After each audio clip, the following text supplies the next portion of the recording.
Hi everyone, welcome to Retire with Style. I'm Alex and I'm here with the magical Wade Fowl. Hey, everybody. Ta-da! And today we're going to be talking about required minimum distributions. And That's right. Wade, in this episode on required minimum distributions, should I stick to my required minimum contribution? Whoa. Have you been working on that all week? No, I just thought of it right now. I swear, as the intro. What do you think? Is it good? That's good. Yeah, just stick to the witty rejoinders and we'll. Rejoinders. Look at this. Look at all right, pithy. All right. What do we have planned today on required minimum distributions? Yeah, well, it's one of those things that has come up in the past, and we thought we'd devote a whole episode to just how you make sure you're doing the calculations right and all that. It's something that people generally don't like, but just philosophically speaking, it makes sense with the idea that the government's trying to incentivize retirement savings. And so they give you a tax deduction on contributions into your qualified retirement plans. We're talking about not Roth, we're talking about the just traditional tax deferred accounts. You get tax deferral, but someday the government wants you to pay your taxes on that. And so required minimum distributions are the set of rules created to make sure that you don't get permanent tax deferral on these assets. Now, you don't have to spend required minimum distributions, but you will have to take them out of your accounts. That will be ordinary income that goes into your adjusted gross income. So that raises your taxable income. It's not something that you can save with below the line deductions when it then comes to how this can impact Social Security taxation, Medicare premiums, and all that sort of thing. So that the Gotcha. effective marginal tax rates can be higher than whatever your federal income tax bracket is implying. And as a side note, I believe the next episode is going to be on taxable ordering of withdrawal rates and things like that. But the withdrawal rate concept, at a high level, you stated it's just the government sort of wanting their tax deferral back, so that's reasonable, if you will, relative to all of these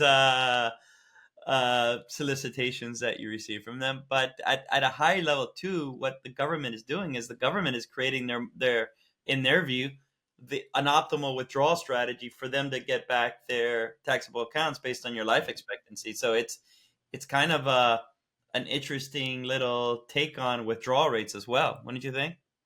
Yeah. There's some discussion around variable spending strategies that just link to spend what your RMD tells you to spend, and then you have your retirement spending strategies because Yeah, it and is you actuarial in that regard.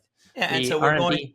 Mhm. And so when we talk about the calculations for those of you listening at home, I mean you can conceptually apply that same calculation to your taxable accounts if you wanted to, and there you go. And if you can spend below that watermark, all the better. Reinvest it. Mhm. Yeah, But it's a percentage that increases with age because your time horizon gets shorter with age, and it's in an ideal setting you sort of spend down the asset over the foreseen time horizon. okay, so let's do the nuts and bolts of RMDs, right, Wade? Yeah, and also just before I forget, because it wasn't in the notes, but this is all Secure Act 2.0 friendly, so it's a new discussion. A lot of rules were changed in Secure Act 1.0 and then again in Secure Act 2.0. And just at the same time, because we might otherwise forget, RMDs do not apply to Roth IRAs. And before Secure Act 2.0, so this is the connection, there was RMDs on Roth 401ks. But as of 2024, there are no longer RMDs on Roth 401ks either. So no RMDs on Roth accounts. We're talking about that are owned by the retiree. Now there's a whole separate conversation around inherited IRAs and inherited Roth IRAs. They both have different RMDs, but today we are talking about RMDs when the account owner is still alive. So no RMDs on Roth IRAs or Roth 401ks. We're talking only about RMDs on IRAs or other qualified retirement plans that provide that tax deduction Okay. and tax deferral. When would you start paying the piper on this? Well, it used to be in the day starting at age 70 and a half, and then Secure Act 1.0 changed it to age 72, and then Secure Act 2.0 changed it to right now it's 73. So if you were born before 1960, your starting age is now 73. If you were born in 1960 or later, your RMD starting age will be 75. Excellent. So this is kind of I thought you were beneficial for quizzing me the investor. there. No, I I was thought just you thinking were quizzing usually. me. No, I was thinking like Social Security, how they extend it before you can get your money, etc. Here, the government is actually pushing out their they're wanting to collect the taxes. So kind of a solid for investors in that regard. Would you agree or disagree? Yeah, people are living longer. And in 2022, they also released a new table that shows the RMD percentages that accounted for people are living longer. And so they have longer time horizons. And so the RMD rates came down a little bit, in addition to later starting dates to just let people get more of that tax deferral. Now, the consideration when we get into tax efficient retirement distributions is the longer you get to wait to start, if you are not aware of all these issues, the bigger that initial RMD will be when it does start. And that could have some serious tax implications. Well, hopefully I mean, from a pure money, hopefully the compounding interest was taken hold. But no, I see what you're saying. Where if you're trying to manage brackets, this, having to backload at least the first few years, a big chunk of that could throw off plans, if you will. Uh, are there any? So you said when you can start collecting and the like, but you said people are living longer, and a corollary is people are also working longer. So what happens if you're working during those years? Oh, after the RMD start age? Well, first, to be clear, so the first year that RMDs are due, you're not required to make the payment until April 1st of the following year. In any subsequent years, you have to make the distribution. I shouldn't say payment, but distribution that you will then have to pay taxes on. The distribution has to be taken by December 31st. Now, in that first year, if you do wait until closer to April 1st, you'll have 2 years worth of RMDs due in one tax year. So you may want to be careful about this idea. Well, I could wait until April 1st of the following year to take out the distribution, but then I have to take the second year distribution in that same calendar year. And so we'll get that double whammy on the tax form. But yeah, beyond that, so getting to the question that you asked, if you are still working, RMDs are still generally due whether you're working or not, but there is an exception.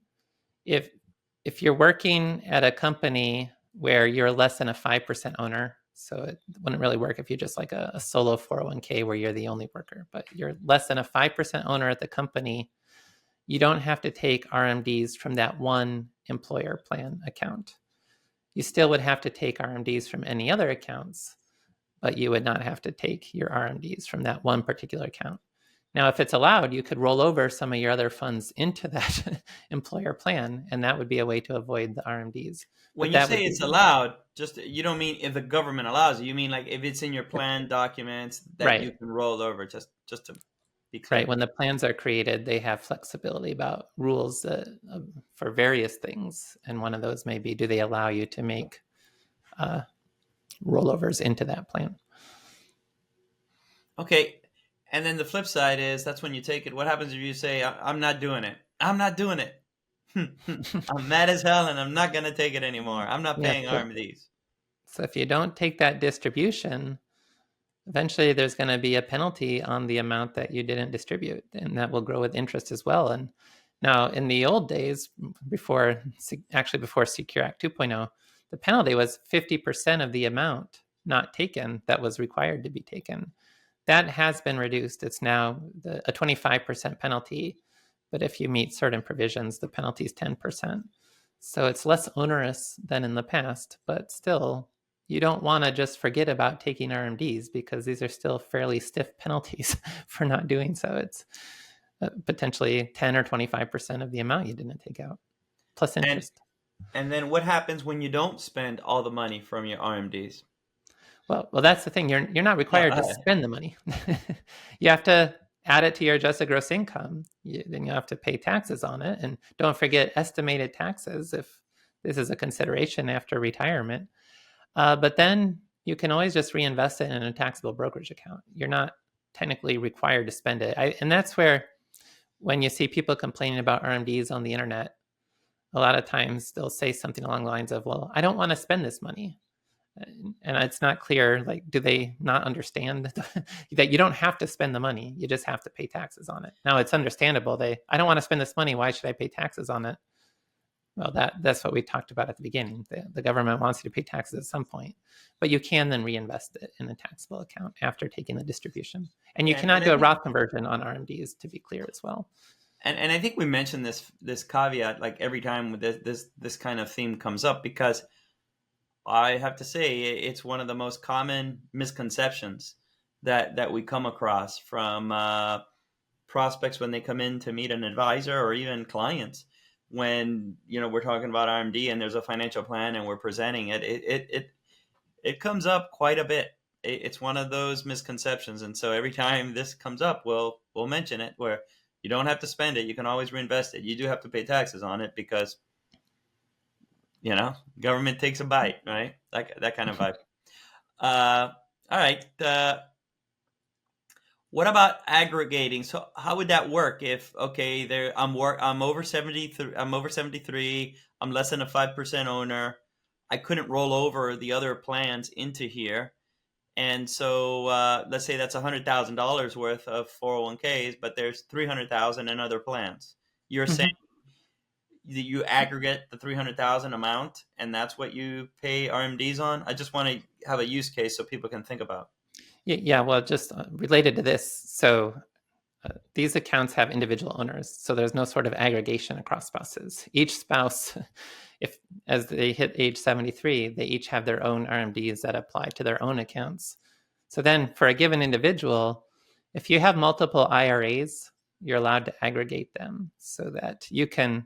So if I have 3 different IRAs, each with $100,000, to use simple math for that, I'd calculate the RMD would be based on the total 300,000, but I could take the full RMD from one of those accounts. I don't have to take the RMD from each of those IRAs. So that's the account aggregation rule. It applies to IRAs.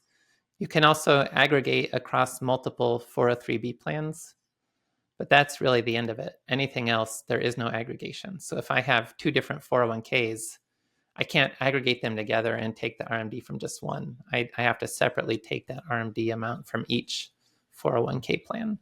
You can only aggregate across IRAs and across 403Bs.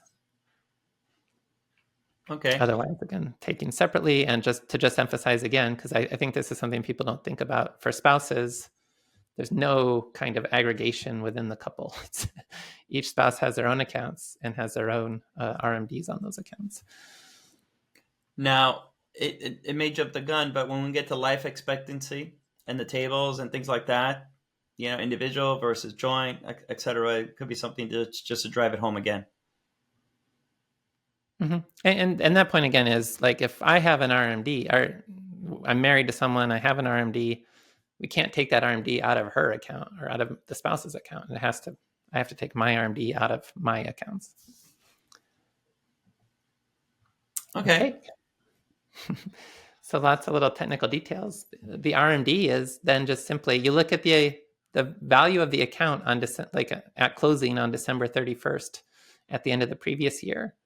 So it doesn't matter what the market's been doing in the current year. It's based on the account value at the end of the previous year. So if the market collapsed on January 1st, you may owe an RMD on a much higher value from the previous end of the calendar year. But it's the December 31st account balance divided by the percentage rate, which is really just divided by multiplied by the percentage rate, which is the same as saying divided by the life expectancy factor for that individual based on their age and based on the RMD table they're required to use. And there are a few options there that we'll discuss. Okay. You want to take us through an example?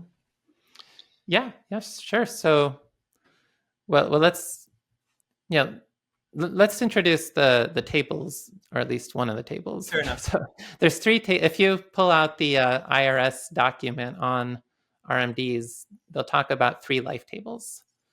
Table 1 is a single life table.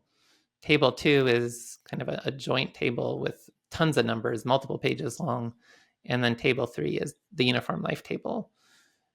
RMDs generally, when we're talking about today with the owners of the account, it's generally going to be the table 3. We'll talk more about that point, but generally table 3, which is the uniform life table.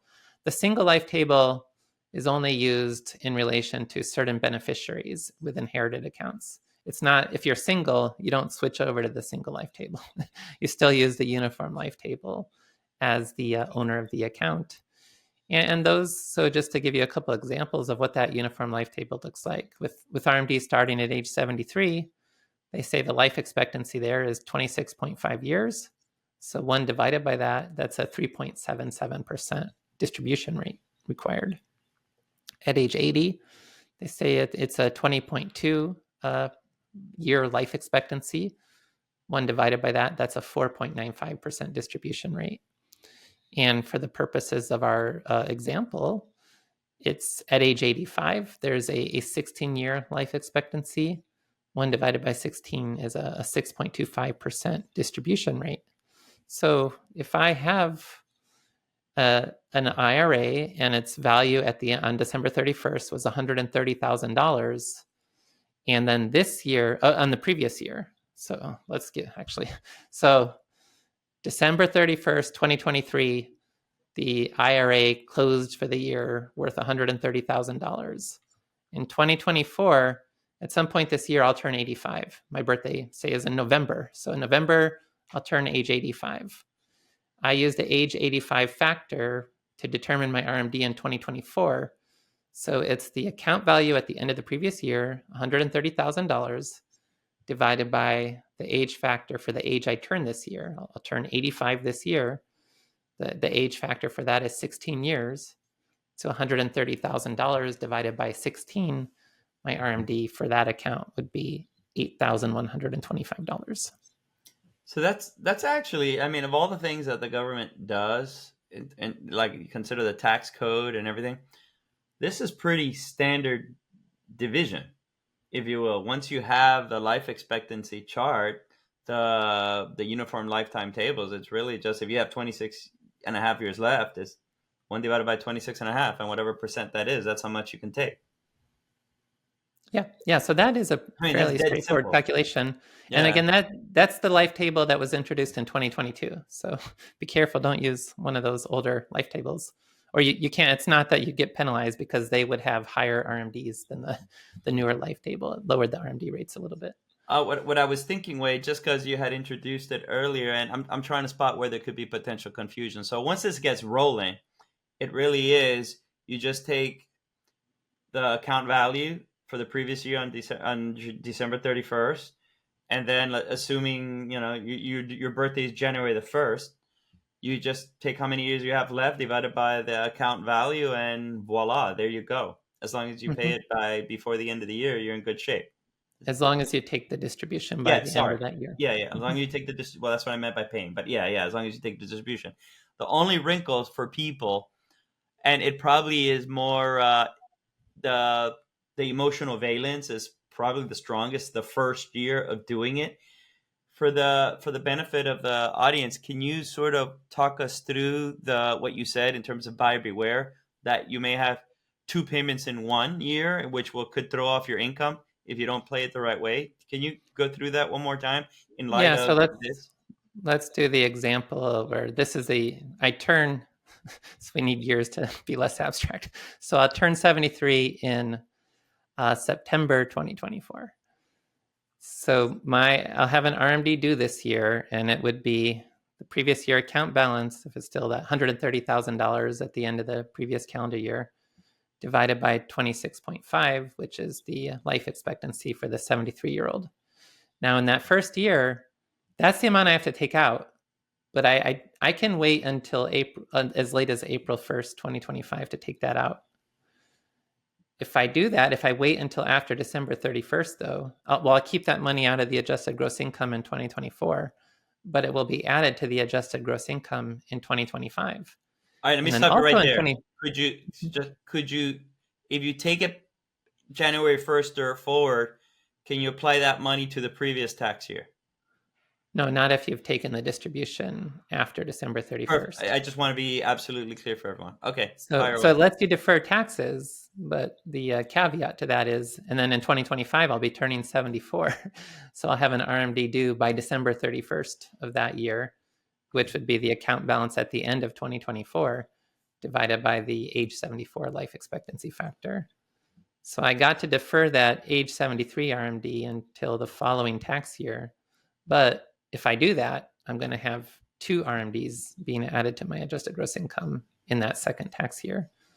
So that's just where you want to be careful with it. There may be some cases where it's worthwhile to wait, other cases where you probably shouldn't be waiting. But Yeah, that's absolutely. really case by case. And let's say the first year where you could have technically taken it, you didn't want to simply because you had whatever, some sort of windfall income.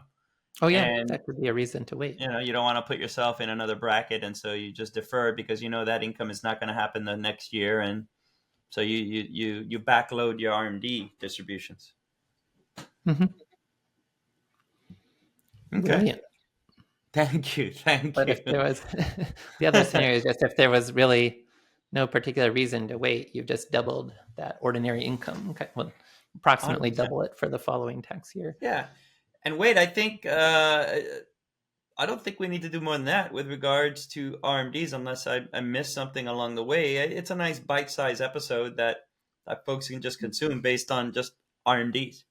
Well, not so fast there, Alex. Yeah. we, Whoa. we should talk about the three different tables because I already teased it. All right, fire I away. don't want to Yeah. leave people Okay, hanging. fair enough. So, well, table 3, that's the uniform life table. That's the one most commonly used to calculate these RMDs. And to be clear, it's used by unmarried owners. So that means single people. Don't get confused if you're single. You don't use this table 1 single life table. You use the table 3 uniform life table. So unmarried owners, married owners whose spouses are not more than 10 years younger, and married owners whose spouses are not the sole beneficiaries of the IRA. That's who uses the uniform life table. So what would Leonardo DiCaprio use? He would get to use table 2 if he got married to one of his younger girlfriends. I don't know if Yes. he'll get married. He still would be a single or an unmarried owner, right? There you go. If Wait, you you ever keep were up with to, current events. I was like, I wasn't 100% certain you would catch that reference, but you took it like a fish to water, man. You're I'm up. aware of Do you his. watch TMZ? Are you a TMZ guy? No, I don't know how I've certainly it's in the news that he has younger girlfriends, but I don't know what exactly why All I right. would know that. I think you've been hanging around me then too much, and I'm if probably. he if he ends up marrying someone 20 years younger than him, when he hits, for him it'll be age 75 unless the rules change again. When he hits 75, he could use table 2, which is a much longer table where you have to actually line up the age of spouse 1 and the age of spouse 2. And this is, to be clear, this is actually table 3. It's somewhat conservative about how quickly you have to spend down the account, because even if you're unmarried, it's assuming you're married with a spouse who is 10 years younger than you. So it's like if I'm 73, it's assuming my spouse is 63. And so the joint life expectancy is higher because you got a 63-year-old as part of the conversation. And that would be relevant as long as my spouse is not more than 10 years younger. If my spouse is more than 10 years younger and is the sole beneficiary of the IRA, I can use table 2. And so I can get an even smaller RMD factor by accounting for that spouse is more than 10 years younger than me. And that's also the table that gets used when sometimes people write me asking how for the RMD spending strategies, where the idea is your retirement spending is your RMD. How do they get those numbers at younger ages? Because the uniform life table only begins at age 73. The answer to that is you go into the table 2 and you just look at, to get the 72 rate, you look at age 72 linked to age 62. And then you get age 71 linked to age 61, age 70 linked to age 60. And you work back from there. And that's how you can get the RMD factors for all those younger ages as well, even though technically they don't have RMDs. I'm in this business and I don't know the answer to this 100% just because we just solve it for people. Does a government, like, for somebody that without an advisor or whatnot, how do they go about figuring this out, or do they just receive a letter from the government saying this is how much we need to get?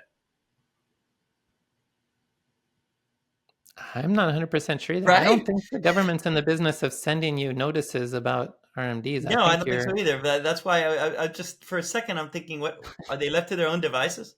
I think so. I'm not 100% sure. If anyone's gotten a letter that wasn't Hey, where's passed our money? through, you forgot your RMD, but actually reminding you friendly before the end of the year We that you just have kind of something do it. coming. It's normal checklist for us, and I'm so involved in it from this Uh-huh. vantage point that it just hit me right now. Actually, like, Yeah, they'll know. Well, I we'll don't come back in the next episode with a I don't know firm that the answer. government would know what your RMD is going to be because I don't know that they'd get a report during the current year of what your account value was at the end of the previous year. They would eventually know that when the following year's uh, Numbers sponsor come in. sponsor All right, reports come in. we'll table Uh, it. but yeah, we'll table that for now. But speaking of tables, that's table one again. It's the single life table, but it's not used for account owners. It's only used for inherited IRAs where the account goes to a beneficiary. And those have much they're based on single life tables, so much shorter life expectancies, so much higher RMD rates. And so if you still have the ability to get a lifetime stretch with an inherited IRA, that's using the table one factors. And if you have that 10-year period, that's still, it looks like the government's going to have people using table one for the first 9 years, and then the remainder of the account balance comes out in year 10. There it is. Yeah, that's, if you want to have the shorter episode, we could stop there if we don't want to talk about RMDs on annuities, Are which we we? probably don't really need to do. It's up to you. You want to give the main one? I'm fine Well, with it. you want to at least mention qualified charitable distributions? I don't. Do you? Yeah, I mean, I think at some point we should bring in an advisor to talk about this I with us. think it's like there's certain topics like charitable distributions, the NUA that we were looking at earlier. They merit their own episode because they come up so much in the planning Mm-hmm. that it's almost like I don't want to batch them all into one, because then folks, from a referencing standpoint, it's easy to see a title that just says RMD and they can listen to that recording, just so they can see a title NUAs, listen to that recording. It Okay. comes up so much in real life situations that I'd rather have it like anchor episodes, if you will. But All again, right. that's just me. Well, so as a teaser for future episodes, qualified charitable distributions can be applied against RMDs, allow you to send money up to $105,000 directly to a charity, keep that money out of your adjusted gross income, which is a lot better than having a below the line charitable deduction. Net unrealized appreciation is actually the one way, and there's very strict rules about it that we'd have to get into in a separate episode, but that you can get money out of an employer plan and pay long-term gains treatment instead of as ordinary income. But yeah, those warrant their own episodes, so I think we can end our required minimum distribution conversation there. There it is. More to follow, everyone. Thank you so much for listening in. Yeah, catch you next time on Retire with Style. Bye.